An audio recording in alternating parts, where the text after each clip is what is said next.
Hello बच्चों, स्वागत है आप सभी का आपके अपने चैनल गॉड क्लासेस पर। तो बच्चों, आज की जो क्लास है उसमें हम करने वाले हैं exercise 6.2 blood mathematics class 11 sequence and series से।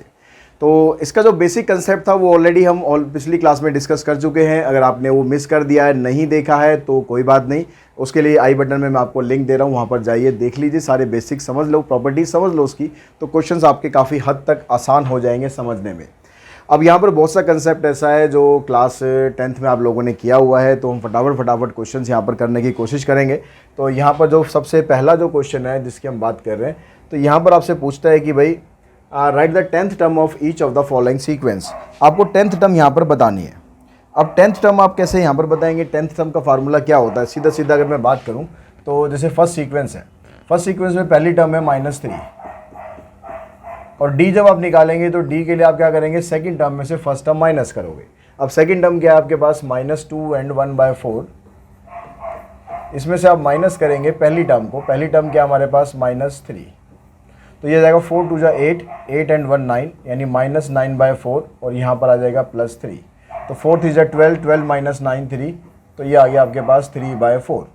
तो ए हमारे पास आ चुका है, डी हमारे पास आ चुका है। अब आपको 10th टर्म निकालनी है। तो 10th टर्म निकालने का जो फार्मूला होता है, सीधा सीधा अगर मैं बात करूं तो ये बन गया a + 9d। कहाँ से बनता है? क्योंकि an का फार्मूला क्या होता है? a + n - 1d। तो a तो हमारे पास ये आ गया, और n की जगह क्या है यहाँ पर? 10। तो 10 में से अगर आप 1 माइनस करोगे तो क्या बचेगा? 9। तो अगर आप a 10 लिख रहे हो तो a + 9d लिख सकते हो, a 100 लिखना है तो a + 99d लिख सकते हो, a 20 लिखना है तो a + 19d लिख सकते हो। तो इस तरीके से हमने यहाँ पर लिखा, और a और d दोनों की वैल्यू हमारे पास है। a की वैल्यू -3 है और d की वैल्यू 3/4 है। तो यहाँ पर आपके पास बना क्या? -3 इधर से आ गया, 9 3 27/4, तो 4 3 12, 27 में से 12 आप माइनस करोगे तो आपके पास बचेगा कितना? 15/4। तो ये बनेगी हमारे पास 10th टर्म। इसको आप मिक्स फ्रैक्शन में लिखना चाहें मिक्स में छोड़ सकते हैं, या फिर आप ऐसे ही छोड़ना चाहें ऐसे छोड़ सकते हैं, मिक्स में लिखना चाहें मिक्स में लिखो। अगर हम मिक्स में लिखेंगे तो कितना आ जाएगा? 3 एंड 3/4।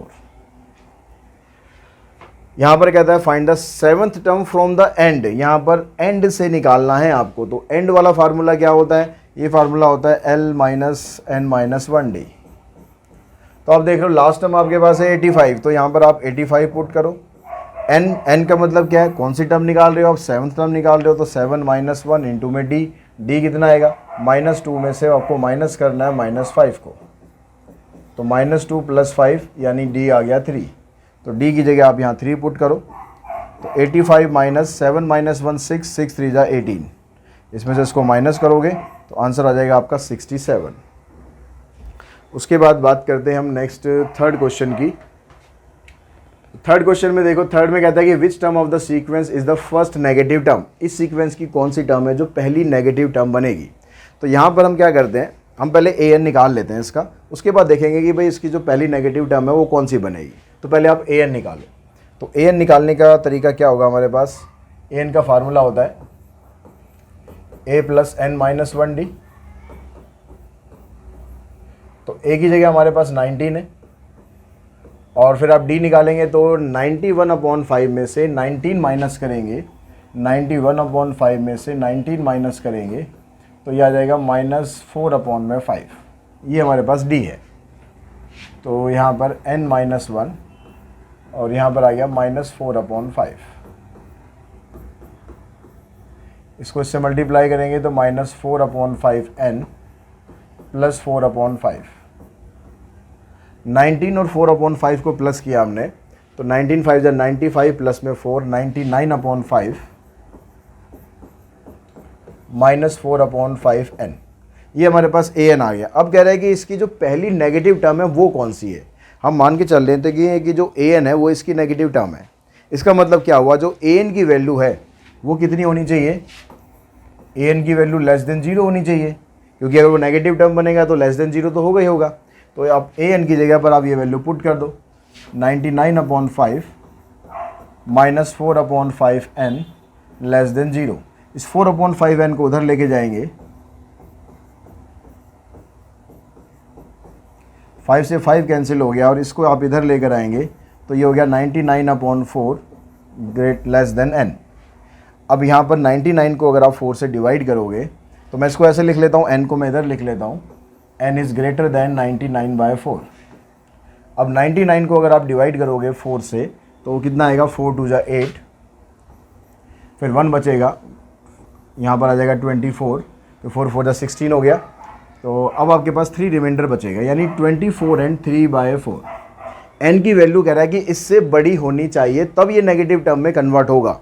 अब इससे बड़ी n की वैल्यू कौन सी होगी, n हमेशा जब भी हम काउंट करते हैं तो n हमेशा क्या किस में होना चाहिए, नेचुरल नंबर में होना चाहिए। जब काउंट करेंगे तो या तो 1 होगा या 2 होगा या 3 होगा या 4 होगा। ऐसा तो नहीं होगा कि 3.5 हो जाएगा 4.5 हो जाएगा, ऐसा तो नहीं हो सकता, नेगेटिव भी नहीं हो सकता है। तो n की जो वैल्यू आएगी वो हमेशा नेचुरल नंबर में आएगी। अब तो यानी इसका मतलब क्या हुआ, इससे अगली जो टर्म आएगी वो टर्म बनेगी हमारी 25th टर्म। तो 25th term is first negative term.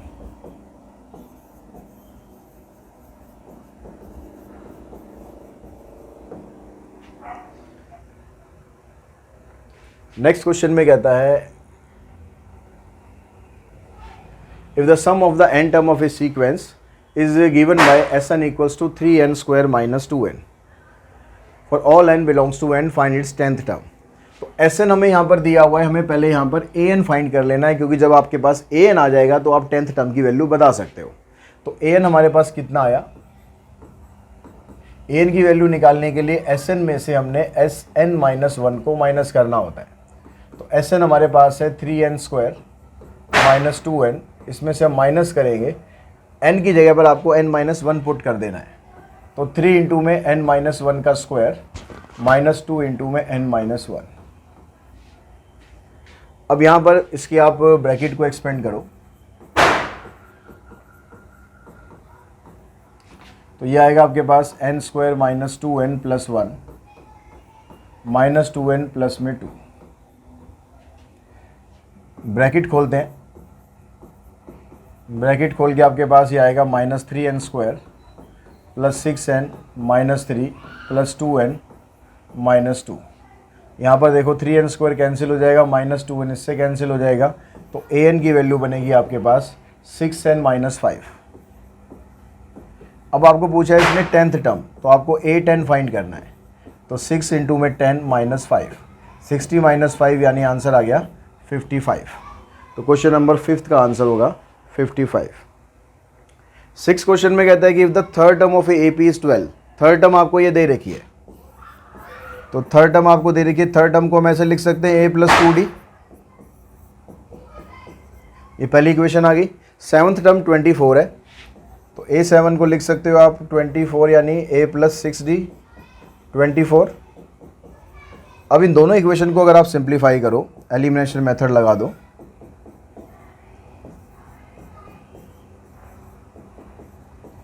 Sign कर दो चेंज, ये हो गया कैंसिल, इधर से आया माइनस 4d, इधर से आ गया माइनस 12, तो d की वैल्यू आपको मिल गई 3। अब d की वैल्यू 3 आप फर्स्ट में पुट करोगे तो आपको a की वैल्यू मिल जाएगी, a प्लस में 2 इंटू में 3 इक्वल्स टू 12, ये आ गया 6, तो a की वैल्यू आ जाएगी 6। a 6 आ गया और d 3 आ गया। अब इन दोनों वैल्यू से आपको क्या करना है, 10th टर्म फाइंड करनी है। तो 10th टर्म फिर वही है आपके पास, 10th टर्म निकालोगे डायरेक्टली तो बन जाएगा a प्लस 9d। तो a की वैल्यू 6 है, d की वैल्यू कितनी थी हमारी 3 है, 9 3 27 प्लस में 6 33। उसके बाद नेक्स्ट क्वेश्चन पे चलते हैं। नेक्स्ट क्वेश्चन है आपके पास how many terms are there in the A P. तो यहाँ पर सीधा आपको ए एन का फार्मूला लगाना है। ए एन आपको ये दे ही रखा है, ए और डी निकाल के ए एन की वैल्यू निकाल देंगे, आप ये आराम से निकाल लेंगे। नेक्स्ट क्वेश्चन पे चलते हैं हम, क्वेश्चन नंबर 8 पर। 8 में कहता है कि X Y Z are in A P. अगर X Y Z A P के अंदर दिया हुआ है तो आपको ये प्रूव करना है। तो जो बेसिक कंसेप्ट था ना, उसमें अगर आपने ध्यान से पढ़ा हो, समझा हो, तो उसमें एक चीज़ बताई थी कि अगर 3 टर्म्स ए पी के अंदर होती है, X Y Z are in A P, अगर ये 3 टर्म ए पी के अंदर है तो जो मिडल वाली टर्म होती है ये इन दोनों के सम के बराबर होती है। तो जो आपको प्रूव करना है उन ब्रैकेट्स को आप यहाँ पर लिखो।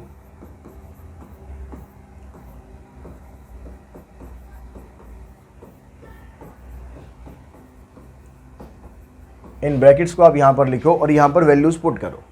अब वैल्यू जब आप पुट करोगे तो पुट करने पर क्या होगा आपके पास, आपने क्या करना है, यहाँ पर 2y की जगह पर वैल्यू पुट करनी है। अब 2y की जगह क्या आपके पास, 2y की जगह x प्लस जेड, तो यहाँ पर आ गया x plus Z minus Z, और यहाँ पर देखो x प्लस जेड आ रहा है, इस x प्लस जेड की जगह पुट कर दो 2y, और यहाँ पर 2y की जगह फिर से x प्लस जेड, तो ये वैल्यू आप यहाँ पर पुट करो। अब पुट करने पर आप देखोगे कि जो कौन कौन सी टर्म यहाँ पर कट रही है, इधर z से z कैंसिल हो गया, इधर x से x कैंसिल हो गया, x प्लस एक्स यहाँ से आ गया 2x, इधर 2y माइनस वाई ये आ गया y, उसके बाद z z ये आ गया 2z। अब इन सबको आप मल्टीप्लाई करोगे तो आंसर बन गया 4xyz। यही आपको प्रूव करना था यहाँ पर राइट हैंड साइड में, वो हमारा यहाँ पर प्रूव हो गया। अब अगर नेक्स्ट क्वेश्चन पे हम चलते हैं, क्वेश्चन नंबर 9 पर, तो उसमें आपको क्या दिया हुआ है, कहता है कि भाई x 2x plus 1 and 4x minus 1 are the first 3 term. तो ये पहली 3 टर्म आपको दे रखी है, चौथी टर्म आपको फाइंड करनी है। तो सीधा सीधा हिसाब है, x की वैल्यू फाइंड कर लो, उससे आपके 3 टर्म पता लग जाएंगी, चौथी टर्म निकाल लेंगे। अब आप x की वैल्यू कैसे फाइंड करोगे, अभी जो हमने कंसेप्ट पढ़ा कि अगर 3 टर्म AP के अंदर है तो जो मिडल वाली टर्म है उसका डबल आप करेंगे तो वो बाकी दोनों के सम के बराबर होता है। तो यहाँ से आ गया ये 4x प्लस में 2, इधर से आ गया 5x माइनस 1, इसको इधर लाओगे, इसको इधर लाओगे तो x की वैल्यू आपको मिल जाएगी 3। अब x 3 आ गया तो टर्म्स क्या क्या बनी आपके पास, पहली टर्म होगी 3, दूसरी टर्म आ गई 3 2 6 प्लस 1 7, तीसरी टर्म आ गई 3 4 12 माइनस 1 11। तो यहाँ पर देखो 4 4 का गैप हो रहा है, तो फोर्थ टर्म आपकी क्या बनेगी 11 प्लस में 4 यानी 15। क्वेश्चन नंबर 6 में कहता है the first term and the last term of AP are this and this. First term का मतलब A1 हो गया और इसका मतलब लास्ट टर्म हो गया आपके पास AN। If the sum of the term is 36 then find the number of terms. A1 की वैल्यू आपको दे रखी है 1 और AN की वैल्यू दे रखी है आपको 11, और जो सम है ना इन सब का वो दे रखा है 36। तो आपसे पूछा जा रहा है यहाँ पर n की वैल्यू। तो यहाँ पर Sn का जो फार्मूला होता है ना दूसरे वाला n/2 a प्लस AN, आप ये पुट कर दो, क्योंकि Sn की वैल्यू हमारे पास है, n तो हमें फाइंड करना है, a की वैल्यू 1 है और इसकी वैल्यू 11 है। तो 36 इंटू में 2 72 आ गया, इधर से आ गया 12, 12 से आप इसको कैंसिल करेंगे तो n की वैल्यू आ जाएगी 6। उसके बाद चलते हैं क्वेश्चन नंबर 11 पे। 11th क्वेश्चन में कहता है कि आपको एक सीरीज़ दे रखी है और आपको उसका सम फाइंड करना है। अब सम फाइंड करने के लिए आपको n का पता होना ज़रूरी है कि n क्या है, और n आप कैसे निकाल सकते हो, n निकाल सकते हो आप an वाले फार्मूले से। तीनों क्वेश्चन के अंदर जो an है आपकी लास्ट वाली टर्म है, तो अगर मैं इसका थर्ड पार्ट कंसिडर करूं, बाकी दोनों आप निकाल के देख लेंगे, तो यहाँ पर आपको एक्चुअली n भी दे ही रखा है, यहाँ पर ये सीरीज़ का पार्ट नहीं है। यहाँ पर ये कह रहा है कि भाई ये सीरीज़ इस तरह से चल रही है और इसके अंदर 1000 टर्म है। तो जब आप Sn का फार्मूला लगाओगे तो ये वाला फार्मूला आप लगाएंगे n/2 2a plus n minus 1d। तो n की जगह हमारे पास 1000 है थर्ड पार्ट के अंदर, ठीक है, यहाँ पर n की जगह 1000 है। a की वैल्यू है 0.5, n माइनस 1, n कितना है 1000 माइनस 1, 1000 माइनस 1 इंटू में d कितना है 0.51 में से 0.5 को आप माइनस करोगे तो आ जाएगा 0.01। यहाँ से इसको हमने डिवाइड किया, 500 आ गया, इधर से 1 आ जाएगा, इधर से आएगा आपके पास 999 को 0.1 से मल्टीप्लाई करोगे तो ये आ जाएगा आपके पास 9.99। अब 9.99 को 1 के साथ ऐड करोगे तो आ जाएगा 10.99। इसको आप मल्टीप्लाई करेंगे तो आ जाएगा 5 9 जा 45, 5 9 जा 45 प्लस में 5 एंड 5 1 जा 5। डेसिमल के बाद 2 जीरो आएंगी, उनको आपको लिखने की ज़रूरत नहीं है, तो आंसर आ गया 5495। उसी तरीके से अगर हम क्वेश्चन नंबर बात करें नेक्स्ट 12th क्वेश्चन की, 12th में कहता है कि in a sequence the sum of first term is this where P Q are constant, sum of first N terms, sum of first N terms आएगा यहाँ पर।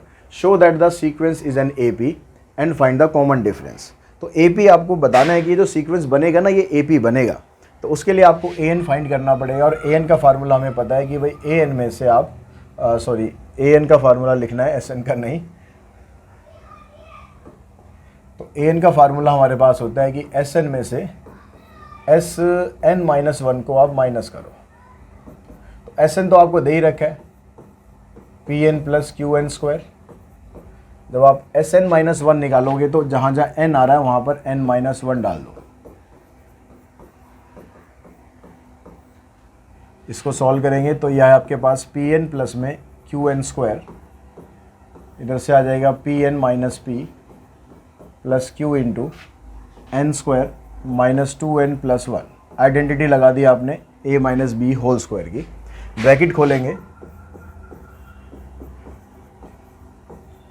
Minus P N plus P minus Q N square plus 2qn minus Q N square cancel हो जाएगा और यहाँ से minus Q और एक टर्म और कैंसिल होनी चाहिए थी। कौन सी टर्म कैंसिल होगी? पी एन कैंसिल हो जाएगा ये। अब बच गया आपके पास 2qn प्लस में p माइनस में q। ये आपके पास बन गया an। अब यहाँ से कम 3 टर्म निकाल लो। 3 टर्म निकाल के देखो कि जो d आ रहा है उसका सेम आ रहा है या नहीं आ रहा है। तो आपने पहली टर्म निकाली तो a1 पुट करा, n की जगह 1 पुट करेंगे 2q आ जाएगा। ये आ जाएगा 2q minus q 3q plus में p। फिर जब a2 निकालेंगे तो यहाँ आ जाएगा 2q इंटू में 2, तो ये आएगा 4q minus q 3q plus में p। उसके बाद अगर हम करें यहाँ से a3 तो 2q इंटू में 3, यहाँ से आएगा 6 माइनस 1 5q प्लस में p। तो ये आपके पास 3 टर्म आ गई। अब देखो यहाँ पर जो d निकालोगे आप, सेकंड टर्म में से फर्स्ट टर्म को माइनस करोगे तो p से p कैंसिल हो जाएगा, 2q आएगा। और दोबारा अगर आप d निकालोगे, इस बार आप निकालो थर्ड टर्म में से सेकंड वाली टर्म को माइनस करोगे तो यहाँ से भी 2q आ रहा है। तो डिफरेंस दोनों से सेम आ रहा है। डिफरेंस दोनों से सेम आ रहा है तो इसका मतलब ये AP है।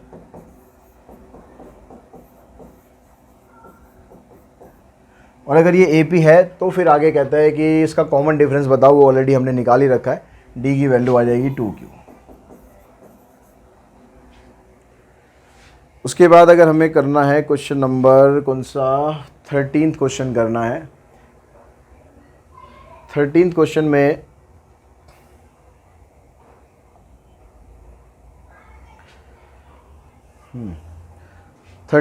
में आपको दिया हुआ है, इसने कहता है कि भाई show that the m plus nth and m minus 1th nth term of an AP is equal to twice the mth term. यानी इसका अगर हम सम करें am प्लस n टर्म का और am माइनस n टर्म का, तो ये बराबर होगा twice of mth term, only mth term. Question number है 13, चेक कर लेते हैं एक बार, ट्वाइस द mth टर्म। ठीक है, ये आपको प्रूव करना है कि ये इसके बराबर आएगा। तो जो लेफ्ट हैंड साइड है इसको हम लेके सॉल्व करते हैं। तो यहाँ से बनेगा आपके पास an का फार्मूला यूज़ करोगे तो बनेगा a plus m plus n minus 1 into में d, और इसका बनेगा a plus m minus n minus 1 into में d।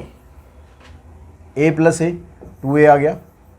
जो d वाली टर्म है ये दोनों ब्रैकेट इकट्ठी कर देते हैं, d कॉमन है उसको बाहर ही लिख देंगे।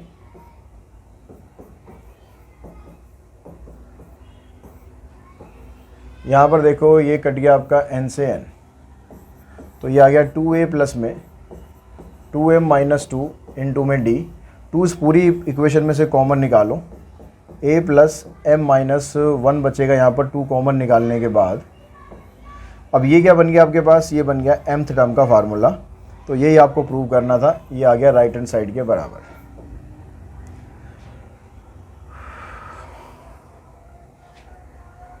क्वेश्चन नंबर 14 की अगर हम बात करें, 14 में कहता है 14 में कहता है कि in AP mth term is n and nth term is m। जो mth टर्म है वो हमारी n के बराबर है और जो nth टर्म है वो m के बराबर है, ठीक है। n m के बराबर है, m n के बराबर है, लेकिन m और n की वैल्यू बराबर नहीं है, ये भी आपको बता रहा है, ठीक है। तो कह रहा है कि भाई इसकी pth टर्म निकालो और m प्लस nth टर्म निकालो। तो उसके लिए आपको कोई से भी टर्म निकालनी हो तो आपको a और d चाहिए बस। अब a और d कैसे निकालेंगे हम, यहाँ से a plus m minus 1d का फार्मूला बन गया, ये n के बराबर है, और यहाँ से अगर आप बनाओगे तो ये आ जाएगा a plus n minus 1d। दोनों इक्वेशन को माइनस कर दो, ये हो जाएगा कैंसिल। यहाँ से आया आपके पास m माइनस 1, इधर से देखो ब्रैकेट के बाहर का साइन चेंज हो गया है, तो ये n माइनस हो जाएगा और 1 प्लस हो जाएगा। इधर आ गया n माइनस m, यहाँ पर -1 से कैंसिल, m माइनस n। यहाँ से माइनस अगर मैं कॉमन निकाल दूँ तो ये भी m माइनस n बनेगा, m minus n cancel, d की वैल्यू आ गई -1। अब d की वैल्यू आप यहाँ फर्स्ट में पुट करोगे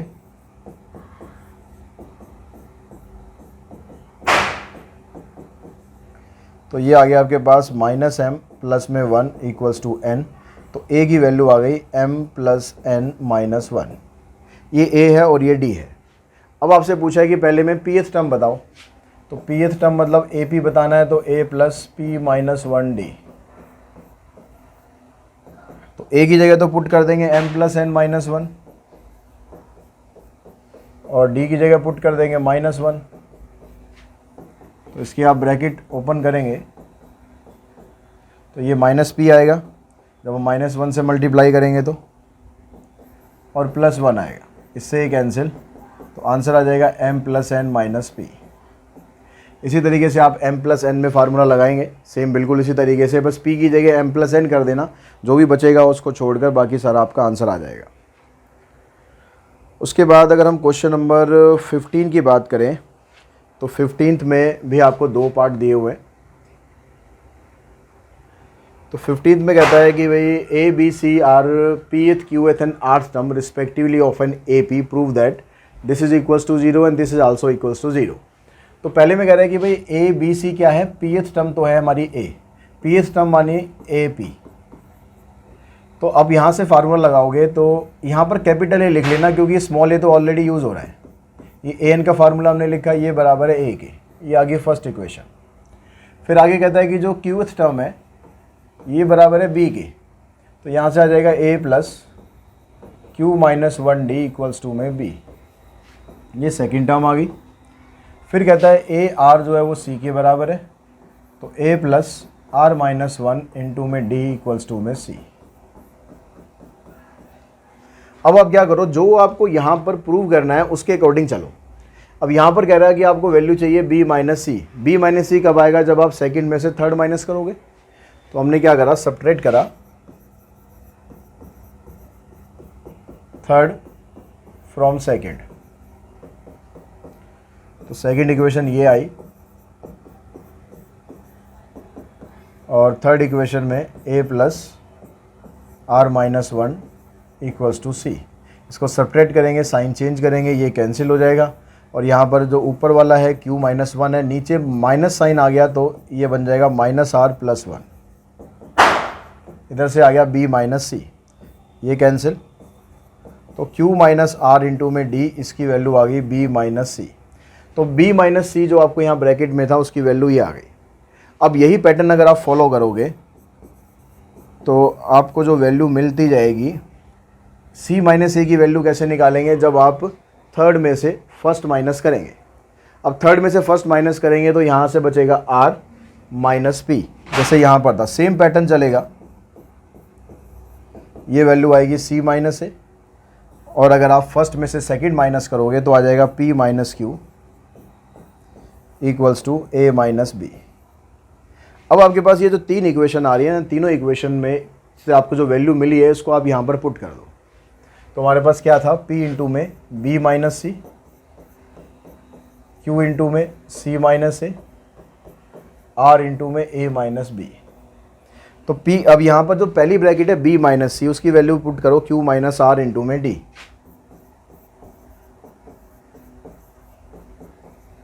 और सी माइनस ए की जगह पुट करो आर माइनस पी इंटू में डी, और ए माइनस बी की जगह आप पुट करो पी माइनस क्यू इंटू में डी। अब डी इन तीनों इक्वेशन के अंदर आ रहा है, डी को बाहर निकालो, बाकी ब्रैकेट को सॉल्व कर दो। इधर से P Q minus P R, Q R minus Q P R minus Q R, minus Q R plus Q R minus P R minus P Q, तो डी इंटू में 0, आंसर भी आ गया 0।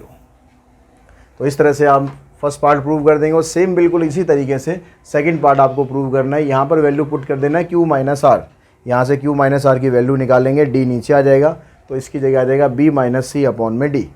फिर आप जब डी कॉमन निकालोगे नीचे आएगा 1 अपॉन डी, बाकी सब कुछ इसी तरीके से ब्रैकेट सॉल्व करना है, वो भी कट पिटा के आंसर उसका 0 आ जाएगा। अब आगे 16th क्वेश्चन की अगर हम बात करें तो 16th क्वेश्चन में आपको यहाँ पर जो दिया हुआ है तो उसके अकॉर्डिंग कहता है कि if the sum of the N term of an A P is this, ये आपके पास एस एन दे रखा है।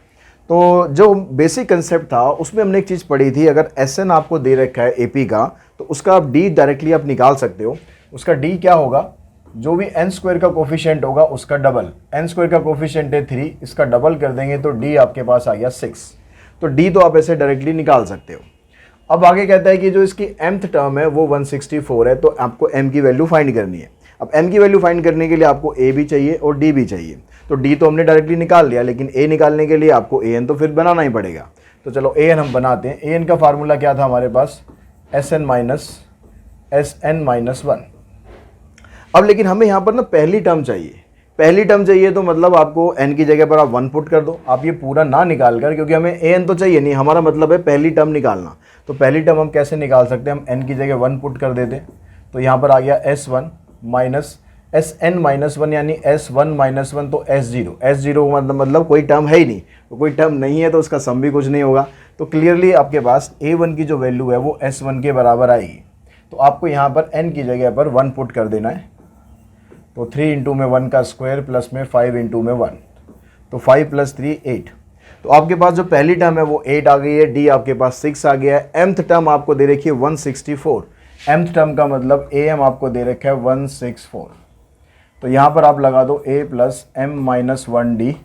अब a और d दोनों की वैल्यू आपके पास है, तो a की जगह आप पुट करेंगे, कितना है, a हमारे पास 8 आ गया है और d की वैल्यू हमारे पास 6 है। तो वही पहले आप 8 को उधर ले जाके माइनस कर दो 164 से, तो आ जाएगा आपके पास कितना 156,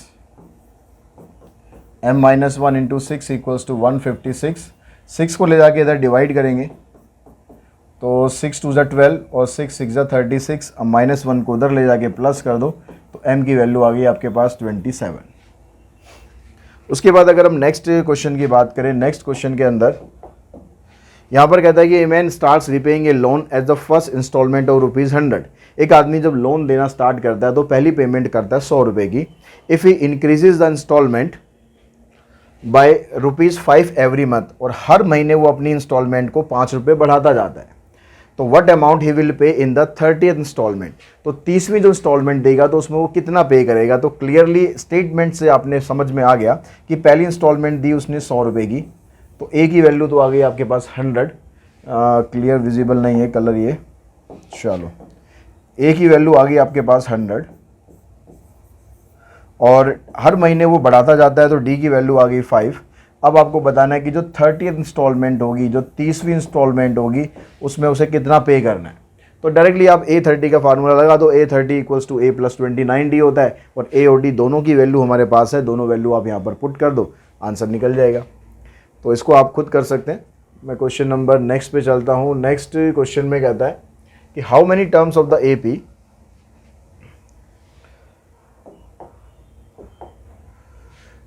हाँ जी, यहाँ पर कहता है कि how many terms of the AP must be taken so that some is 72। ये कह रहा है कि भाई कितनी इस AP के अंदर टर्म्स होंगी, यानी n आपको फाइंड करना है कि हमारा जो सम है वो 72 आ जाए। एक्सप्लेन द डबल आंसर, और डबल आंसर आ रहा होगा मतलब n की 2 वैल्यू आ रही होंगी, उन दोनों को मैं एक्सप्लेन करना है कि ऐसा हो क्यों रहा है, कि 2 वैल्यू क्यों आ रही है। चलो पहले तो देखते हैं कि 2 वैल्यू आ क्या रही है।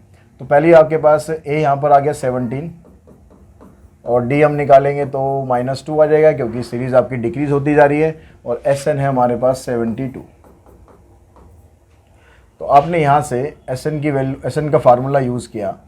एस एन का फार्मूला होता है n/2, 2a प्लस में n-1d। एस एन की जगह 72 पुट करा, n की जगह आपको निकालना है, a की जगह 17 और d की जगह आ गया -2। अब आप क्या करो, इसको अंदर सिंप्लीफाई करो पहले। ये हो गया 34 -2n + 2। 34 प्लस में 2 36 हो गया। 36 - 2n, यहाँ से अब 2 कॉमन निकाल दो। तो 2 आपने कॉमन निकाला तो अंदर रह गया 18 - n। इस 2 से 2 कैंसिल, तो हमारे पास जो इक्वेशन बनी ये आ गई 72 = n इंटू में 18 - n। अब 18 को n से मल्टीप्लाई कर देंगे तो ये बन गया हमारे पास 18n - n²।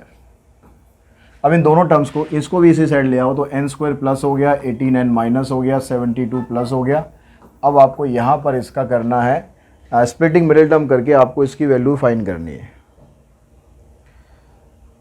अब स्प्लिटिंग आप मिडिल टर्म करेंगे तो अब यहाँ पर देखो कि भाई कौन कौन सी जो टर्म्स हैं 72 के फैक्टर करो जिससे 18 आ जाए। तो हमारे पास 9 8 72 होता है, उससे तो बात बनेगी। 12 6 72 होता है, उससे बात बन जाएगी। 12 और 16, तो n - 12 और n - 6। तो ये कह रहा है n की वैल्यू 12 भी हो सकती है और n की वैल्यू 6 भी हो सकती है। अब ये जो दो आंसर आ रहे हैं, क्या दोनों आंसर पॉसिबल हैं? एक बार कह रहा है n की वैल्यू 12 है, एक बार कह रहा है n की वैल्यू 6 है। तो दोनों वैल्यू हमारी पॉसिबल हैं या नहीं, ये निकालने के लिए हम n की वैल्यू 12 और 6 रख के देखते हैं इस सीक्वेंस के अंदर कि सम इसका 72 आ रहा है या नहीं आ रहा है। तो अगर हम n की वैल्यू 12 लेते हैं और अब हम Sn निकालते हैं, तो S12 12/2 2a और n-1 करेंगे तो 12 - 1 11 हो गया और d की वैल्यू है -2। तो इसको आप सॉल्व करेंगे तो ये आ गया 6। 34 - 22, 34 में से 22 माइनस करोगे 12 आ गया। 12 6 72, आंसर 72 आ रहा है। अगर n की वैल्यू हम 6 लेते हैं तो उस केस में क्या होगा, S6 निकालेंगे हम, 6/2 2a, फिर 6 - 1 आ गया 5 इंटू में d। तो यहाँ पर आ गया आपके पास 3, 7 2 14, 14 - 10 34, 34 - 10 कितना हो गया आपके पास 24 और 24 3 72। तो आंसर हमारा दोनों से आ रहा है। n की वैल्यू 12 रखेंगे तो भी 72 आ रहा है, 6 रखेंगे तो भी 72 आ रहा है। ऐसा हो क्यों रहा है? क्योंकि यहाँ पर कुछ टर्म माइनस की आएंगे, क्योंकि जब आप सीक्वेंस को डिक्रीज़ करते जाओगे तो डिक्रीज़ करने पर कहीं ना कहीं जाके वो माइनस का आगे होना स्टार्ट होगा। वो माइनस का होगा तो उसकी वजह से अगर आप माइनस की जो कुछ टर्म्स लोगे तो उसके अंदर 12 टर्म्स आएंगी ना, उसके अंदर कुछ माइनस की टर्म्स भी आ रही होंगी। तो जब उनका सम करोगे तो सम वापस उसका 72 के बराबर हो जाएगा। ठीक है, देखो इसको समझने के लिए हम ऐसे समझ सकते हैं, मान लो एक सीक्वेंस मैंने लिया, ये आ गया 5 और 3, दो टर्म आ गई। इन दोनों टर्म का सम करेंगे तो क्या आ गया हमारे पास 8। अब मान लो मैं सीक्वेंस को आगे बढ़ाता हूँ, 5 3, फिर दो कम करेंगे तो 1 आ गया, फिर कम करेंगे -1 आ गया। अब भी देखोगे तो सम 8 आ रहा है। यहाँ पर टर्म 2 है, यहाँ पर टर्म 4 है, लेकिन सम करोगे तो 8 आ रहा है। तो ऐसे ही कुछ यहाँ पर भी हो रहा होगा। ठीक है, उसके बाद नेक्स्ट क्वेश्चन देखो, क्वेश्चन नंबर 9 में कहता है कि in AP the 12th term is this and the sum of first 4 term is 24, what is the sum of first 10 terms. तो जो 12th टर्म है वो आपके पास 13 है। 12th टर्म का मतलब हो गया A12 की वैल्यू आपको -13 दी हुई है, यानी A + 11D की वैल्यू है -13। ये आपके पास एक इक्वेशन है। दूसरी इक्वेशन में कह रहा है सम ऑफ फर्स्ट 4 टर्म, यानी S4 आपको दिया हुआ है 24।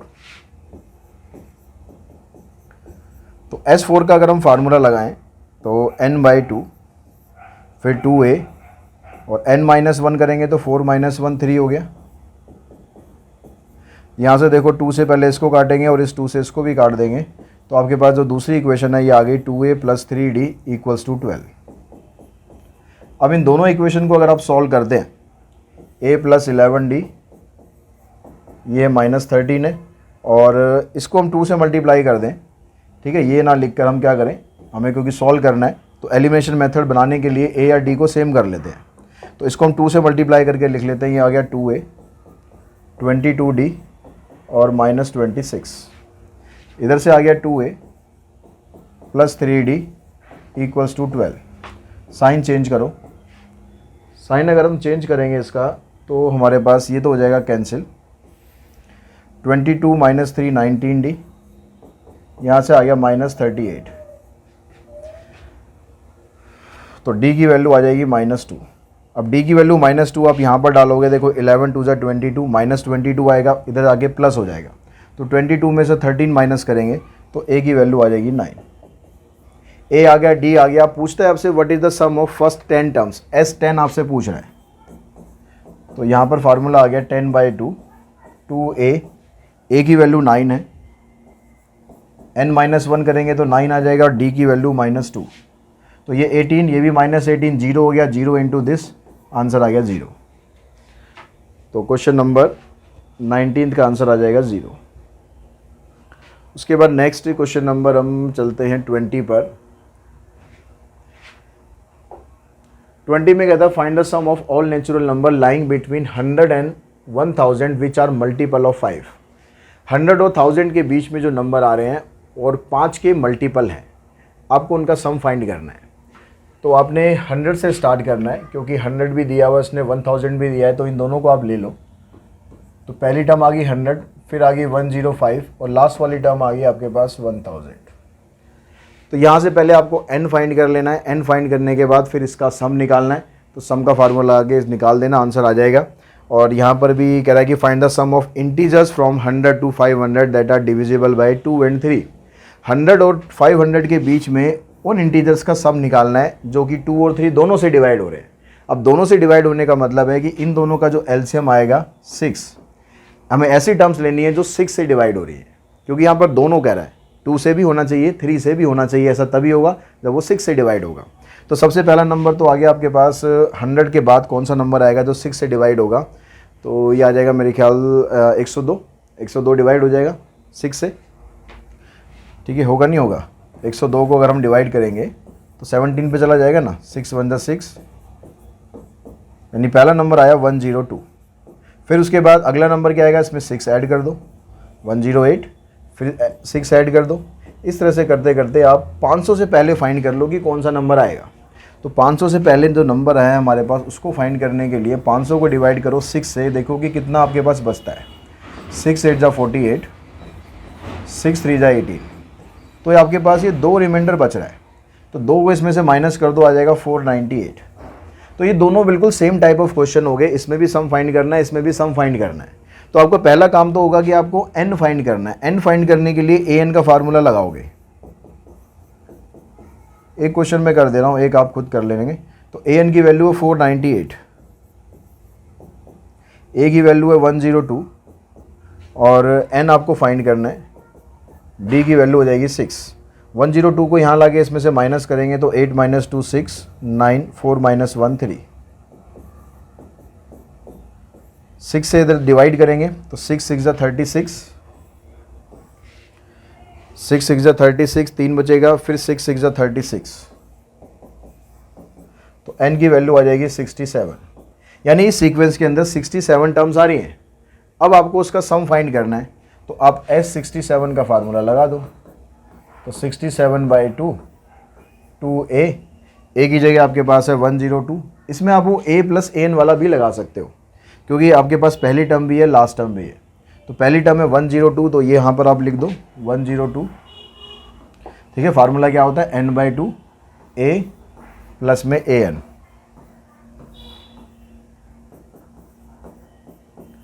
तो 102 और 498 बन के हो जाएगा 600। इससे इसको कैंसिल करा हमने, 3 से डिवाइड करा, तो आंसर आ जाएगा 20100।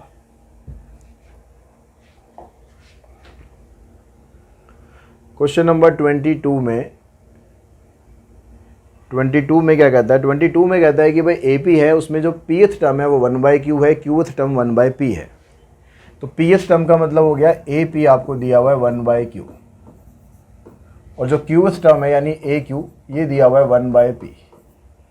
और आपसे पूछा गया है prove that the sum of first p q term is this, sum of first p q terms is 1/2 p q plus 1। ये आपको प्रूव करना है, ठीक है, ये चीज़ आपको प्रूव करनी है। तो ये आपको दिया हुआ ए पी, ए पी मतलब जैसे ए एन दिया होता है ऐसे यहाँ पर पी एच टर्म दे दी, पी एच टर्म को हम लिखेंगे ए पी से, तो आप इसको लिख लेंगे ऐसे A plus P minus 1d equals to 1/q। और जो ये वाली जो सीक्वेंस है इसको लिख लेंगे ऐसे A plus q minus 1d equals to 1/p। अब a और d की वैल्यू आपको निकालनी है इस इक्वेशन में से, क्योंकि a d की वैल्यू जब आएगी इसमें फार्मूले में डालेंगे, क्योंकि यहाँ पर n की जगह आपको p q दे ही रखा है, बस a और d की कमी है वो हम यहाँ से निकाल लेते हैं। तो अब यहाँ से इसका साइन आपने चेंज करा, ये कैंसिल हो गया। यहाँ पर देखो इधर भी d इधर भी d, दोनों में d आ रहा है, तो हम इन दोनों में की ब्रैकेट है ना उसमें से d कॉमन निकाल देते हैं और अंदर देख लेते हैं क्या बचा।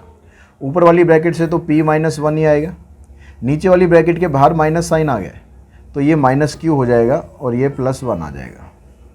इससे ये कैंसिल हो गया, p माइनस क्यू इंटू में d, और राइट हैंड साइड में क्या आएगा 1/q माइनस 1/p। तो एलसीएम में आ गया यहाँ से p माइनस क्यू अपॉन में pq, p माइनस क्यू से p minus Q cancel, d की वैल्यू आ गई 1/pq। अब इस d की वैल्यू को आप पुट कर दो इधर फर्स्ट इक्वेशन में, ये फर्स्ट है ये सेकंड है, किसी में भी पुट कर दो।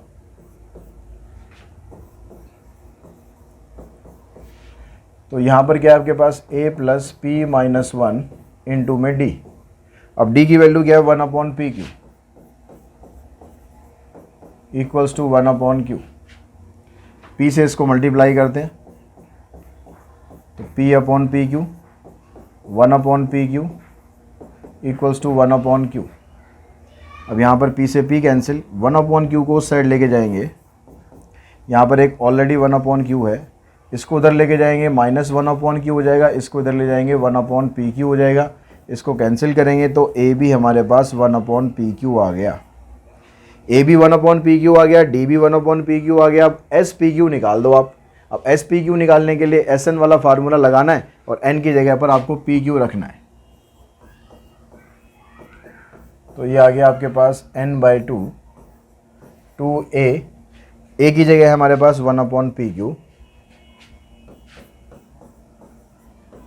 n माइनस 1, n की जगह वही pq माइनस 1 इंटू में d, और d की जगह भी है 1/pq। अब यहाँ डिनोमिनेटर में pq आ रहा है, यहाँ डिनोमिनेटर में pq आ रहा है, तो pq दोनों pq को बाहर ही निकाल दो, परेशान कर रहे हैं इसे, इनको बाहर ही निकाल दो। इनको बाहर निकालेंगे तो डिनोमिनेटर में आएगा, ये इधर से 2 बच गया, इधर से pq माइनस 1 आ गया, pq से pq कैंसिल, इधर से आ जाएगा pq प्लस में 1, और यही आपको प्रूव करना था। तो इस तरीके से अपना आंसर ये प्रूव आप कर सकते हो। उसके बाद क्वेश्चन नंबर 23 को देखते हैं। 23 में क्या है, 23 में कह रहा है कि the sum of the first 6 term of an AP is this. पहली जो 6 टर्म्स हैं उनका सम आपको दिया हुआ है 42, यानी S6 42 दिया हुआ है। The ratio of the 10th term to the 30th term is 1/3। जो 10th टर्म है यानी A10 और जो 30th टर्म है A30, इसकी रेशियो दे रखी है 1/3। Calculate the first and the 13th term. पहली टर्म भी निकालनी है और 13th टर्म भी निकालनी है। अब आपको दो चीज़ें यहाँ दे रखी हैं, S6 दिया हुआ और ये दिया हुआ है। तो S6 का मतलब हो गया, यहाँ से अगर हम फार्मूला लगाएं तो n/2 2a n minus 1 d equals to 42। 2 से ये कैंसिल, 3 से ये कैंसिल, तो इक्वेशन बनी 2a plus 5d equals to 14। ये बन गई फर्स्ट इक्वेशन। सेकेंड इक्वेशन यहाँ से बनाते हैं। A10 को लिख लेते हैं हम a प्लस 9d, A30 को लिख लेते हैं a plus 29d equals to 1/3। फिर क्रॉस मल्टीप्लाई,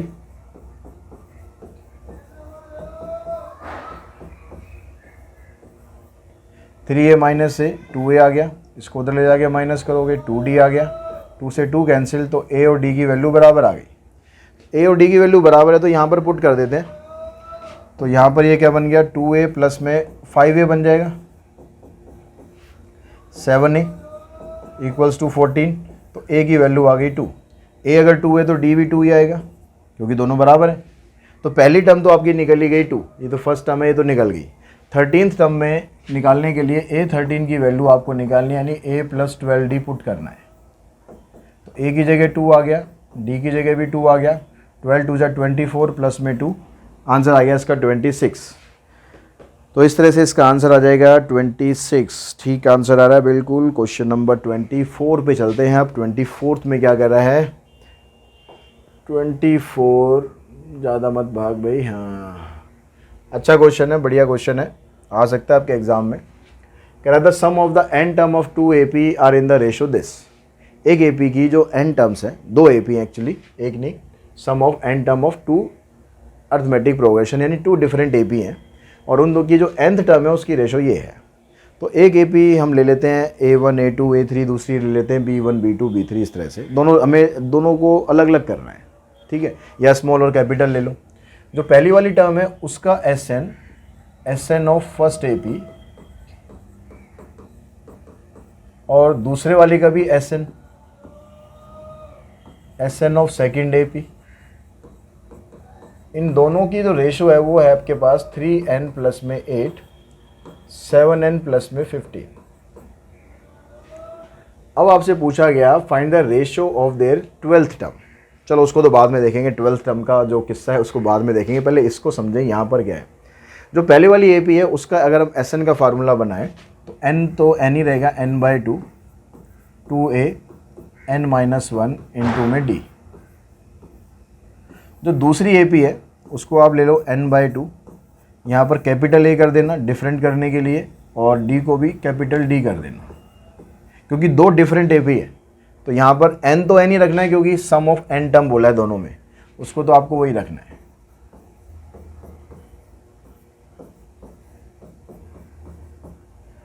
n/2 दोनों का कैंसिल। अब ऊपर वाली जो इक्वेशन है उसमें से 2 कॉमन निकालो, तो यहाँ पर रह गया a। अब भाई 2 कॉमन निकाल तो दिया, लेकिन जो सेकंड टर्म है उसमें तो 2 है ही नहीं, तो उसका क्या करेंगे। तो जब ऐसे ही का कॉमन निकालते हो और वो टर्म के अंदर वो है होता ही नहीं है, तो अब क्या करेंगे, उसको डिवाइड में लिख लेंगे। ये कॉमन निकालने का मतलब है कि आप डिवाइड ही तो कर रहे हो, तो आपने यहाँ पर डिवाइड में ऐसे लिख दिया। सेम काम नीचे करते हैं हम।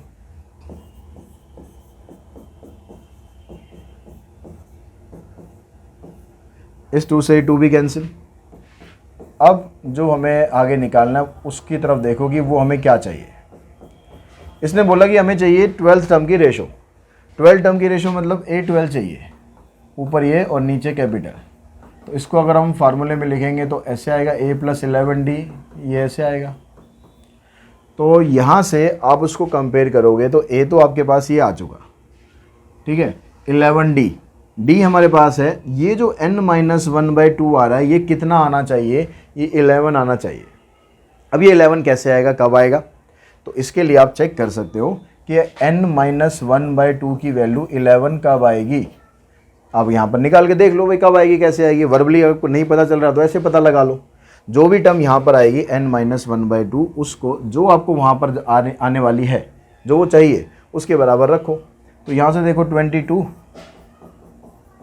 और n की वैल्यू आ गई 23। तो ये वाली वैल्यू आप रफ में निकाल लो, वर्बली निकाल लो, यहाँ निकाल के दिखा दो, कैसे भी कर लो, लेकिन आपको पता चल गया कि n 23 आ रहा है। तो अब आप यहाँ पर n की जगह 23 पुट कर दो। तो यहाँ पर आ गया A 23 - 1/2D, capital A 23 - 1/2D equals to, यहाँ भी 23 पुट करेंगे n की जगह, +8, 7 × 23 + 15, यहाँ से ये आ गया आपके पास 11,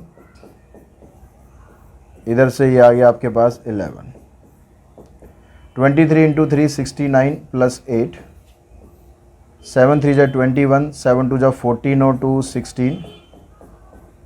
तो A + 11D क्या है, 12th टर्म है। ये कौन सी है, ये दूसरी AP की 12th टर्म है। तो A12 अपॉन में A12 कितना आ गया, 69 + 8 77, 161 प्लस में 15 आ जाएगा 176। तो 77 और 176 अगर कैंसिल होता है तो ठीक है, कैंसिल कर दो, नहीं कैंसिल होता तो 7/16 आ रहा है, तो मतलब 11 से कैंसिल हो रहा होगा। 11 7 जो 77 और 11 1 जो 11, 11 6 जो 16, तो इसकी रेशो आ गई 7:16। तो क्वेश्चन नंबर 25 देखते हैं। इसमें कहता है कि ratio of the sum of m term of an AP to the sum of n terms is this. जो mth टर्म का सम है यानी SM और nth टर्म का सम है, उसकी रेशो आपको दे रखी है m²/n²। अब कहता है कि show that the ratio of pth and qth term is this. जो pth टर्म है यानी AP और AQ, इसकी रेशो आपको फाइंड करनी है इसके बराबर। तो पहले हम यहाँ पर SM का फार्मूला लगाते हैं, तो ये आ जाएगा m/2 2a m-1d divided by n/2 2a n-1d।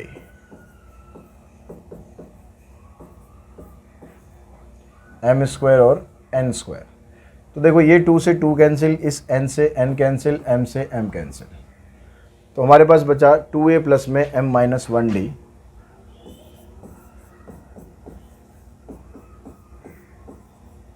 और नीचे आ गया 2a plus n-1d equals to m/n। Cross multiply करो, ये आ गया आपके पास 2an, n से इसको मल्टीप्लाई करेंगे आएगा mn-n, और इन दोनों को इससे मल्टीप्लाई करोगे तो आएगा 2am और mn-m इंटू डी। ए वाली टर्म को इधर कर दो, डी वाली टर्म को उधर ले जाओ, तो ये आएगा आपके पास 2an minus 2am equals to mn-m minus ये वाली टर्म इधर आ जाएगी mn-n। यहाँ से आप 2a कॉमन निकाल दो, इधर रह गया n-m। इधर देखो d इसमें भी है, d इसमें भी है, तो दोनों को इकट्ठा कर दो, d कॉमन निकाल दो, तो mn-m। इसकी ब्रैकेट के बाहर माइनस है तो साइन चेंज कर देना, इससे ये कैंसिल, तो यहाँ से भी n-m ही बच रहा है, n-m ये कैंसिल, तो 2a इक्वल्स टू d आ गया, या आप कह सकते हो d की वैल्यू 2a आ गई। अब उसके बाद जो हमें रेशो निकालनी है उसको लेके चलो, यानी AP और AQ की रेशो निकालनी है, तो AP का फार्मूला हो गया a plus p-1d a plus q-1d। अब d की जगह क्या करना है आपको, d की जगह पुट करना है 2a, तो जहाँ जहाँ d आ रहा है वहाँ पर 2a पुट कर दो।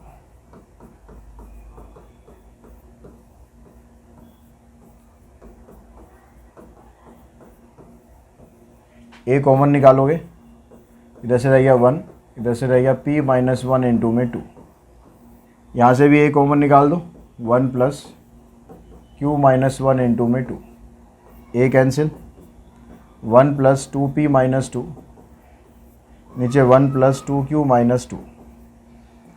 इसको सॉल्व करेंगे 2p और 1 - 2 को सॉल्व करेंगे -1, नीचे 2q-1, यही हमें आंसर चाहिए था, ये हमारा आंसर आ गया 2p-1 और 2q-1। अब उसके बाद चलते हैं हम नेक्स्ट क्वेश्चन पर। नेक्स्ट क्वेश्चन क्या कहता है भाई, क्या कहता है क्वेश्चन, कहता है कि मैं यहाँ पर 3 टर्म है, यहाँ पर 3 टर्म AP के अंदर है, तो आपको प्रूव करना है कि ये तीनों भी AP के अंदर है। तो ये कह रहा है कि आपके पास जो फर्स्ट पार्ट है उसमें कह रहा है कि B + C/A, C + A/B और A + B/C, ये AP में है। अगर ये AP में है तो आपको इसको भी AP में दिखाना है। तो देखो यहाँ पर AP में जो दिखाना है, नीचे ABC है, नीचे यहाँ पर ABC है हमारे पास, यानी ऊपर हमें बस चेंज करना है। अब रेशोज़ का जो कंसेप्ट होता है उसमें अगर कोई 2 रेशो बराबर है, जैसे मान लो मैं कहता हूँ कि 7/3 और 14/6 दोनों की रेशो बराबर है, तो इस टर्म को अगर इसके साथ मैं ऐड कर दूँ 7 + 3/3 और इसको मैं इसके साथ ऐड कर दूँ, तो भी इनकी रेशो बराबर ही रहेगी। तो यही कंसेप्ट हम यहाँ पर यूज़ करेंगे। जो A है इसको हम ऊपर लेके जाते हैं, B + C + A, और फिर यही काम तीनों में कर देते हैं, C + A + B, A + B + C, तो रेशो पे कुछ फ़र्क नहीं पड़ेगा, तो इसका मतलब ये भी AP में रहेगा। अब यहाँ पर इस तीनों टर्म को A plus B plus C से डिवाइड कर दो। कंसेप्ट में हमने पढ़ा था कि अगर सेम टर्म से हम अगर पूरी AP को डिवाइड कर देते हैं तो भी AP में रहेगा। तो A plus B plus C से अगर डिवाइड करोगे तो रहेगा 1/A, 1/B और 1/C। ये आ गया आपका AP में। यही आपको प्रूव करना था। अगर सेकंड पार्ट की बात करें तो सेकंड पार्ट में आपको जो दिया हुआ इसने, उसमें कहता है कि A² B² C² are in AP if these are in AP। तो यहाँ पर ये वाली टर्म आपके पास AP में है, तो 1/B plus C, 1/C plus A, 1/A plus B, ये AP में है। और आपको प्रूव करना है कि ये भी AP में है। अब यहाँ से स्क्वायर बनाना आपको आसान नहीं होगा, तो इसमें दूसरा कंसेप्ट यूज़ कर लेते हैं। अगर तीन टर्म AP के अंदर होती हैं तो जो बीच वाली टर्म होती है उसका सम बाकी दोनों उसका डबल बाकी दोनों के सम के बराबर होता है। तो अगर हम इसका डबल करें 2 times of C plus A, तो ये इन दोनों के सम के बराबर है। अब यहाँ से आप इसको सॉल्व करके देखो। यहाँ एलसीएम लिया हमने B प्लस C और A प्लस B, तो इधर से आ गया आपके पास A प्लस B और इधर से आ गया B प्लस C।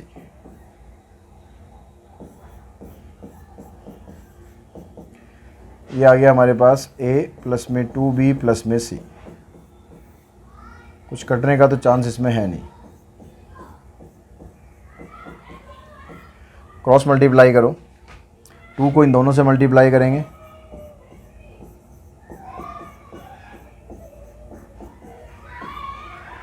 और C प्लस A को इन तीनों से मल्टीप्लाई करेंगे। तो देखो यहाँ पर क्या आ जाएगा 2, B को हमने इससे करा AB, B² AC and BC। इधर से C को इससे करेंगे, आ जाएगा AC 2BC C² A² 2AB and AC। यहाँ पर जो 2 है, 2 से इन सबको मल्टीप्लाई कर देते हैं तो ये बन जाएगा 2AB 2B² 2AC and 2BC। इधर से आपके पास AC और AC 2AC बन गया, 2BC है, 2AB है, ये तीनों 2 है, 2AC 2BC और 2AB। इसके अलावा A² प्लस C²। अब यहाँ पर देखो 2AB से कैंसिल, 2AC से कैंसिल, 2BC से कैंसिल, तो हमारे पास आ गया 2B² equals to A² plus C²। तो जिस कंसेप्ट का हमने यूज़ किया था कि बीच वाली टर्म का डबल बाकी दोनों के सम के बराबर होगा, वही कंसेप्ट यहाँ पर आ गया। यहाँ पर ये टर्म बीच में आ जाएगी क्योंकि इसका डबल इन दोनों के सम के बराबर है। तो यहाँ से हम कह सकते हैं कि भाई A² B² and C² are in AP।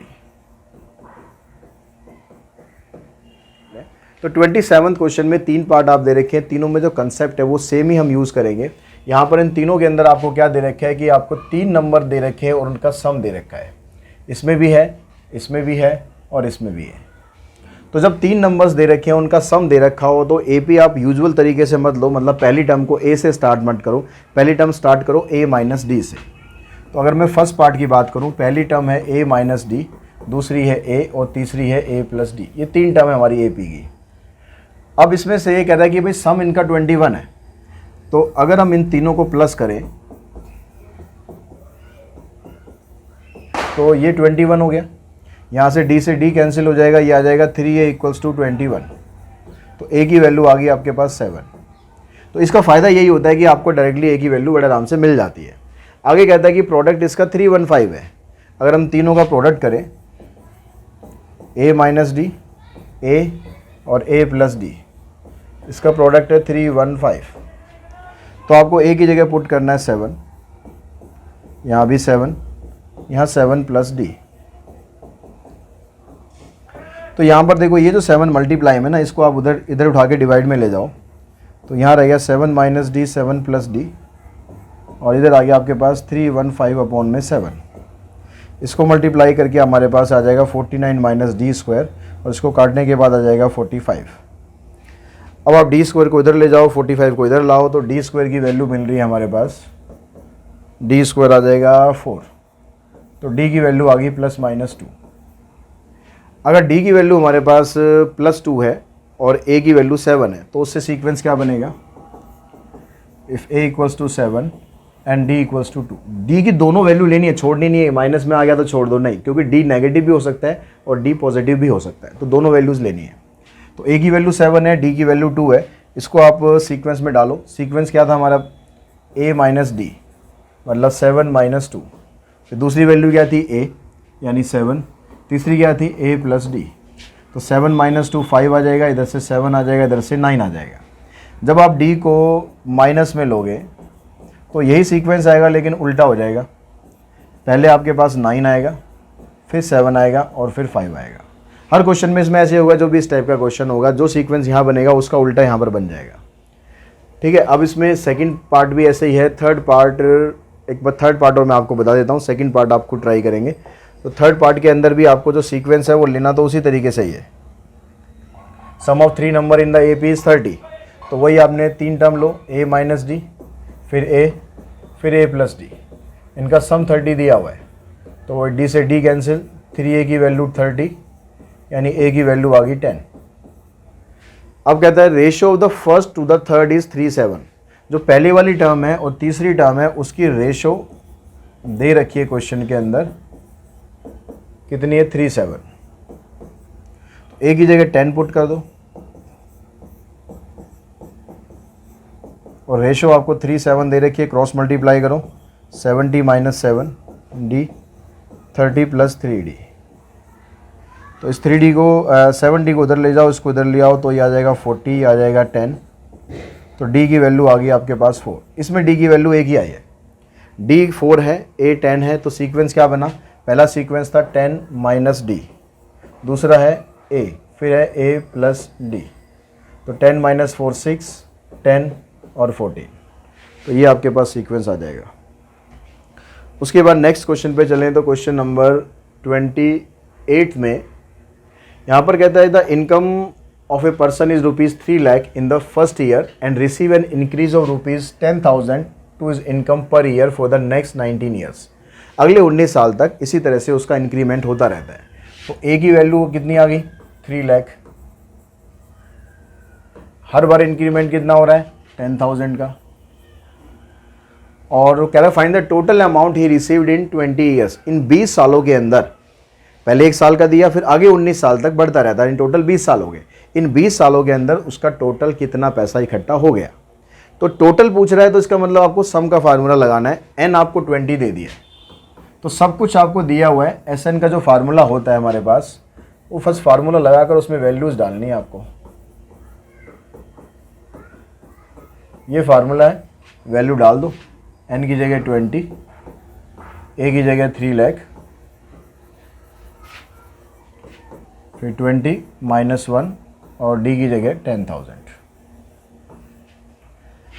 तो यहाँ बाहर आ गया 10, इधर से आ गया 6 लाख, इधर से आएगा 19 को इससे मल्टीप्लाई कर देंगे तो 1,90,000 ही आ गया। तो 6 लाख ये था, 1,19,000 ये आ गया, यानी 7,90,000 हो गया, और इसको इससे मल्टीप्लाई कर दोगे तो ये आ जाएगा 79 लाख। तो टोटल पैसा उसके पास इन 20 सालों के अंदर इकट्ठा हो गया 79 लाख। क्वेश्चन नंबर 29 में कहता है person was drawing a monthly salary of ₹25,000। एक आदमी जो है हर मंथ 25,000 की सैलरी ले रहा है in 11 year of service and a salary of ₹29,000 in the 19th year, और 19वें साल में उसकी सैलरी इतनी हो गई। Given that pension is half the salary at retirement time. Retirement के टाइम पर उसको जो पेंशन है, जो उसकी सैलरी है ना, उसकी हाफ उसको पेंशन मिलती है। तो find is monthly pension if he had put in 25 years of service before retirement. अगर उसने रिटायरमेंट से पहले 25 साल तक सर्विस करी तो उसको आपकी पेंशन नहीं, उसकी पेंशन कितनी मिल रही है उसे बतानी है। Assume that annual increment is constant, और ये मान के हम चल रहे हैं कि हर साल जो इंक्रीमेंट है उसका एक जैसा रहता है। तो अब उसने बताया कि भाई जो मंथली सैलरी है उसकी, उसने 11वें साल में मंथली सैलरी ली 25,000, यानी A11 25,000 है, और 19वें साल में उसने सैलरी ली 29,000। तो अब यहाँ से दो इक्वेशन बना दो, A + 10D, यहाँ से आ जाएगा A + 18D,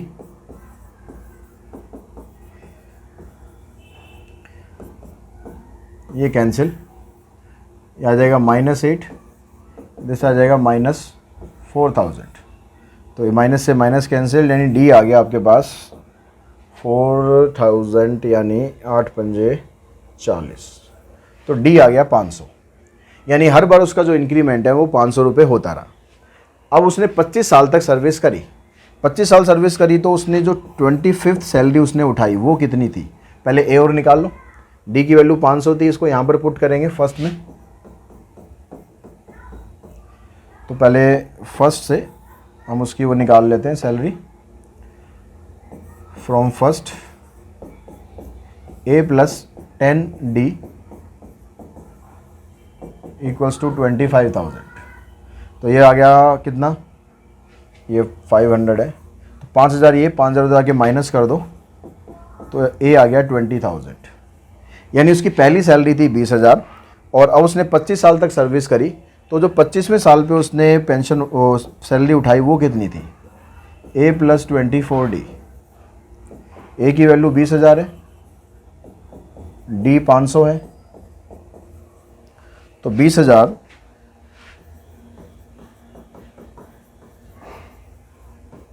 और 24 पंजे 120, 12,000 ही आ गया। तो 20 और 12 यानी 32,000 सैलरी उसकी 25वें साल में थी।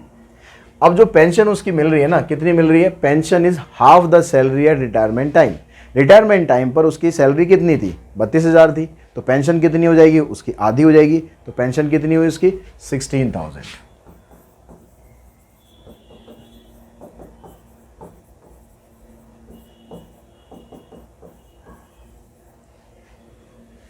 और तो कुछ नहीं पूछा, बस पेंशन पूछा था, तो वो आ गया हमारे पास 16,000। उसके बाद नेक्स्ट क्वेश्चन पे चलते हैं। नेक्स्ट में कहता है कि मैन सेव्ड ₹66,000 इन 20 ईयर्स।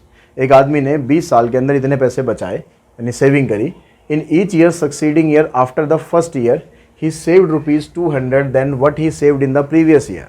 अब वो क्या कर रहा था कि वो जितनी सेविंग वो एक बार कर रहा था, अगली बार उससे 200 रुपये ज़्यादा कर रहा था, यानी सीधा सीधा डी आपका 200 मिल रहा है।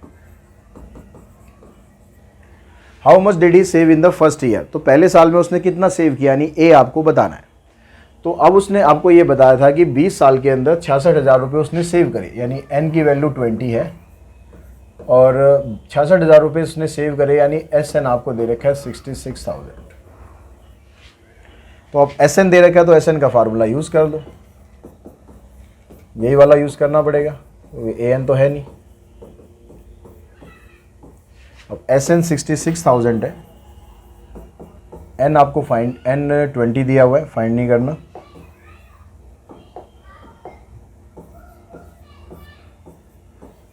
ए फाइंड करना है, 20 - 1 इंटू में डी, डी है 200, इससे कैंसिल हो गया 10, 10 को इधर ले आओ, इधर से आ गया 2a प्लस में 19 को इससे करेंगे, 19 2 जा 38, 6600 और 3800 इधर आएगा, माइनस हो जाएगा इधर आगे,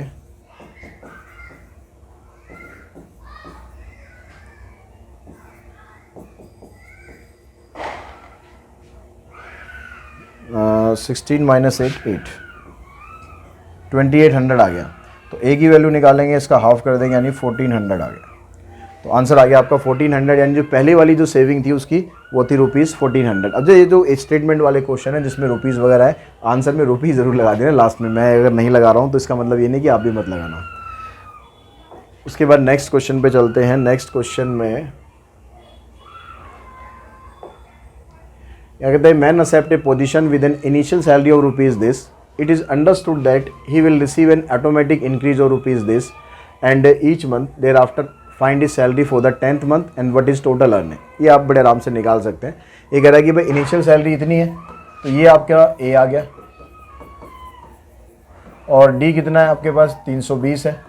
हर बार इतनी सैलरी बढ़ती जाती है, तो आपको बताना है कि 10th मंथ में कितनी सैलरी है, A10 निकालना है।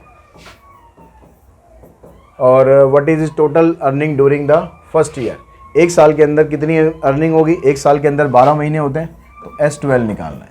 तो ये दोनों के फार्मूले लगाकर आप डायरेक्टली वैल्यू डाल देना और आंसर आपका आ जाएगा। Question number 32। तो 32 पर कहता है कि एक person buys every year national saving certificate of value exceeding the last year purchase by ₹5000। एक आदमी जो है वो NSC सर्टिफिकेट खरीदता है, तो जितने सर्टिफिकेट उसने पिछले साल खरीदा था ना, उससे 5000 रुपये ज़्यादा का खरीदता है, यानी हर साल ऐसे ही कर रहा है वो। तो डी की वैल्यू आपके पास मिल गई सीधी सीधी 5000। After 10 year he find that the total face value of the certificate purchase by him is ₹2,75,000। 10 साल के बाद उसको लगा कि उसने जो परचेज किया ना अब तक, उन सब की फेस वैल्यू है 2,75,000 सबकी, यानी टोटल 2,75,000 हो गया। तो find the value of the certificate purchase by him in the first year. तो पहले साल उसने जो सर्टिफिकेट खरीदा था उसकी वैल्यू क्या थी, फेस वैल्यू होती है जो उसके ऊपर लिखी होती है, जो आप सर्टिफिकेट खरीदते हो ना कि 10,000 का है, 20,000 का है, तो वो लिखा हुआ होता है उसके ऊपर। तो अब यहाँ पर SN आपको दे रखा है, N दे रखा है, D दे रखा है, SN का फार्मूला लगाओ यार, A की वैल्यू निकाल दो। आई थिंक करने की ज़रूरत नहीं है, बड़े आराम से कर लोगे। जैसे अभी हमने क्वेश्चन करा था, उसमें N निकाला था, इसमें A निकालना है।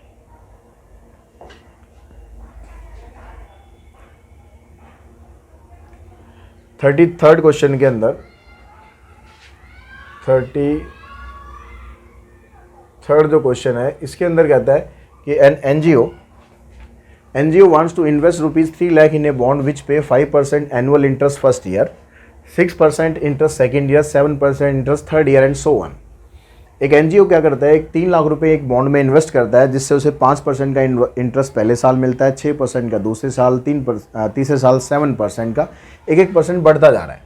The interest received per year is to be utilise for the education of poor people if the investment is done for 10 years. N आ गया 10।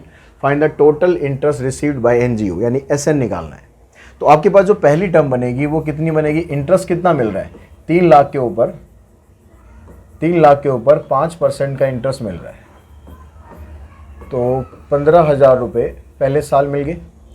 दूसरी बार कितना हो रहा है, 3 लाख के ऊपर 6% का इंटरेस्ट मिल रहा है, तो 18,000 रुपये मिल गए। तीसरी बार कितना हो रहा है, तीसरी की ज़रूरत है नहीं वैसे निकालने की, चलो निकाल देते हैं। इस पर 7% का आ रहा है, तो 21,000 ही आ रहा है। तो हर साल 3-3 हज़ार रुपये का इंक्रीमेंट हो रहा है, तो यानी डी आपका आ गया 3,000। 10 साल तक वो ऐसे ही करते हैं, तो टोटल कितना इंटरेस्ट उन्हें मिल रहा है, तो इंटरेस्ट का टोटल करना है बस, पैसे का टोटल नहीं करना। तो इंटरेस्ट का टोटल मतलब ये आपका A हो गया, ये D हो गया, N 10 हो गया, SN का फार्मूला लगा दो। फार्मूला यही वाला लगाना है और टोटल वैल्यू निकालनी है। तो N की जगह 10 है, A की जगह 15,000 है, N की जगह 10 -1 इंटू में D कितना है 3,000। यहाँ से कट गया, ये 5 आ गया, 30,000, 9 आएगा, 9 3 जा 27, तो 27 और 30 57 आ गया। 57 को 5 से मल्टीप्लाई करोगे तो 2,85,000 ये आपके पास टोटल इंटरेस्ट आ जाएगा। तो क्वेश्चन नंबर 34 में कहता है कि Kumar buys a Maruti car for ₹2,40,000। Maruti car Kumar इतने की खरीद है, ठीक है, आजकल तो इतने की मिलती नहीं है, क्वेश्चन लगता है पुराना है ये, ठीक है। 2,40,000 की मारुति कार है। अब वो कह रहा है कि डाउन पेमेंट वो दे रहा है 1,20,000। डाउन पेमेंट मतलब स्टार्टिंग में इसने इतनी पेमेंट कर दी, तो 2,40,000 में से 2,40,000 में से उसने 1,20,000 दे दिया, तो 1,20,000 बच गया। अब इस 1,20,000 के लिए वो क्या करता है, बाकी का अमाउंट वो एनुअल इंस्टॉलमेंट में देता है, 10,000 रुपये प्लस 12% इंटरेस्ट, यानी हर बार 10,000 रुपये दे रहा है, साथ में 12% इंटरेस्ट दे रहा है किसका, ऑन द अनपेड अमाउंट। तो eventually what will the car cost him, तो अब 1,20,000 को अगर हम 10-10 हज़ार की इंस्टॉलमेंट बनाएं तो टोटल इंस्टॉलमेंट बनेगी 12। तो नंबर ऑफ इंस्टॉलमेंट कितनी बना रहा है वो, नंबर ऑफ इंस्टॉलमेंट, जो टोटल अमाउंट है वो 1,20,000 का है और हर बार वो 10-10 हज़ार रुपये दे रहा है। तो यानी 12 इंस्टॉलमेंट वो दे रहा है। लेकिन जब ये इंस्टॉलमेंट देगा तो 10,000 तो देगा ही देगा, लेकिन साथ में जो अनपेड अमाउंट है वो उस पे ऊपर 12% का इंटरेस्ट भी होगा। तो जो पहली हमारी किस्त बनेगी या दूसरी किस्त बनेगी, 3 बना लेते हैं ताकि हमारी कोई एपी यहाँ पर बन जाए। तो पहली इंस्टॉलमेंट 10,000 की दे रहा है, दूसरी भी 10,000 की दे रहा है, तीसरी भी 10,000 की दे रहा है, लेकिन इसके साथ में जो अनपेड अमाउंट है उस पर 12% का इंटरेस्ट भी लगा कर दे रहा है। तो जब पहली किस्त होगी तो अनपेड अमाउंट ये है 1,20,000, तो इसका 12% निकाल देंगे।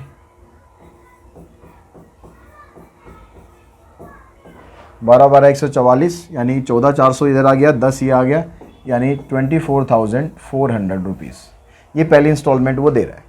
दूसरी इंस्टॉलमेंट देने के लिए अब क्या कर रहा है, उसने 10,000 तो दे दिया ना, अब 1,10,000 बचा। तो 1,10,000 के ऊपर 12% का इंटरेस्ट बनेगा, ये बनेगा 13,200। 13,200 में इसमें प्लस करेंगे तो आ जाएगा 23,200। फिर 1,10,000 से अब 1,00,000 रह गया, इस पर 12% का इंटरेस्ट, तो ये 12,000, 12 और 10 22,000। तो इस तरह से आपके पास ये सारी नहीं निकालनी, ठीक है, सारी निकालनी नहीं है, सारी एपी बना दी हमने, एपी बना दी। अब ये देख लो कि डी कितना आ रहा है। अब यहाँ पर इसमें से इसको आप कम माइनस करोगे तो डी निकल जाएगा 23,200 में से आप 24,400 माइनस करोगे तो कितना आ जाएगा आपके पास, 0 0 1200 रुपये हर बार कम होते जा रहे हैं इंटरेस्ट के, ठीक है।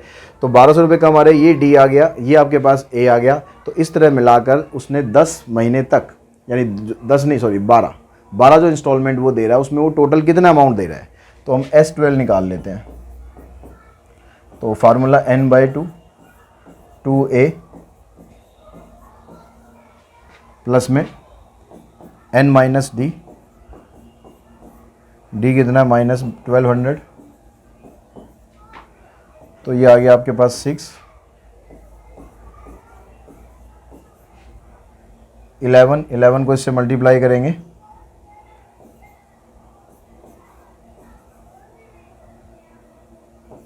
तो 13,200 माइनस करेंगे इसमें से,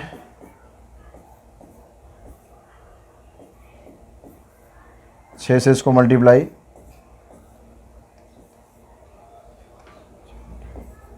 यानी 2,13,600 रुपये अब वो यहाँ पर दे रहा है। और 1,20,000 वो ऑलरेडी दे चुका है एज ए डाउन पेमेंट। तो जो उसको कार की कॉस्ट पड़ रही है टोटल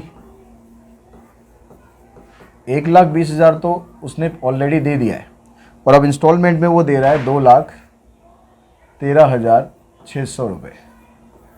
तो ये बन गया कितना, 0,06333 3,33,600 की उसको कार पड़ रही है।